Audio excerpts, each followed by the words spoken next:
Je dis rarement que je travaille sur la culture populaire, sauf si je sais que c'est la façon de m'adresser au public qui s'attend à ce que je la désigne comme ça. À l'école où je suis allée, qui a été en effet très nourrie par les études culturelles, tout le côté Eagleton de l'affaire, bien sûr les cultural studies à la Hogarth, et j'ai été très proche de cet univers-là, puis je m'y réfère constamment. Donc je dirais s'il y a des grands piliers théoriques, là, Hogarth, Eagleton, bien sûr, puis celui auquel je suis revenu périodiquement, qui lui n'est pas britannique, mais qui a beaucoup été remis en circulation par les Britanniques, c'est Gramsci, dont je relis encore très souvent les propositions qui restent très vagues, mais qui nous ramènent tout le temps à des angles particuliers qu'on ne peut pas saisir autrement.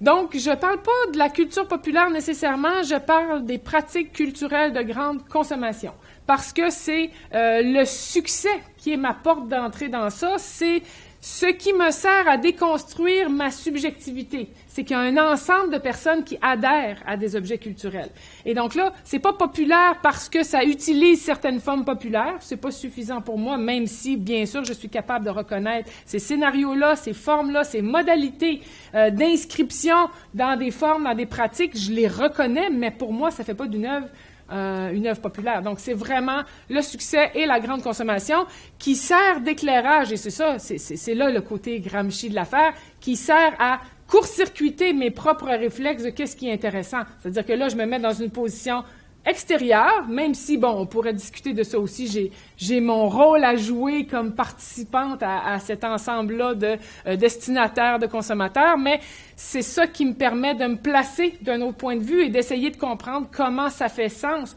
Non pas pour un public populaire homogène qui se dissout dans la masse, parce que très souvent, le succès, si on l'aborde comme succès, on découvre que c'est plusieurs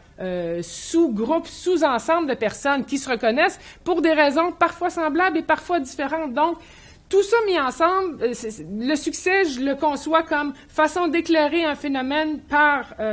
l'importance que les gens lui accordent. Puis à partir de là, ben, je ne crois pas aux visions simplificatrices et je pense qu'il faut s'atteler à la tâche. Je relisais récemment des propositions toujours très stimulantes aussi de Franco Moretti qui disait « Si vous pensez qu'il y a des réponses simples aux problèmes que posent les objets culturels, laissez faire les laboratoires, les grandes études, les grandes séries, les travaux à grande échelle, parce que les bonnes vieilles méthodes traditionnelles vont beaucoup plus vite et donnent des réponses beaucoup plus simples. » Je fais partie de cette école qui essaie de travailler avec l'ensemble des façons de signifier, avec différents processus, des éléments qui se construisent, des discours parfois contradictoires, puis je tente toujours de retrouver un sens global au-delà des simplifications et des apparentes contradictions dans tout ça. Donc, je dirais que ma vision de la culture populaire, je la construis à partir de certains objets, en fonction du succès du grand nombre et de l'adhésion que ça suscite, davantage que par des étiquettes qui viendraient hiérarchiser ou limiter les possibles de ces objets culturels-là.